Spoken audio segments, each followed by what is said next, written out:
Bachelor জীবন।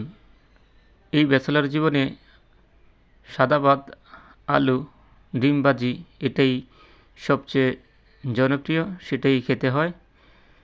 Bachelor জীবনের অনুভূতি সেদিন বুঝতে পারলাম যেদিন নিজেই পাক করে খেতে হয়েছে।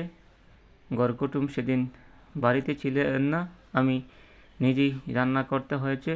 রান্না করতে গিয়ে অনুভব চলে আসে ব্যাচেলার জীবনের সেই মানুষগুলোর কথা যারা ব্যাচেলার থাকছেন, ব্যাচেলার থেকে কষ্ট করছেন, নিজেই খাচ্ছেন, নিজেই পাকাচ্ছেন।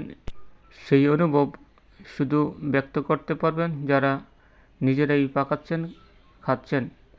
আসলেই একটি কষ্ট। সাদা ভাত, ডিম ভাজি, আলু, যেটা ভর্তাও বানানো অসম্ভব, সেই অনুভূতিগুলো ব্যক্ত করলাম আপনাদের মাঝে।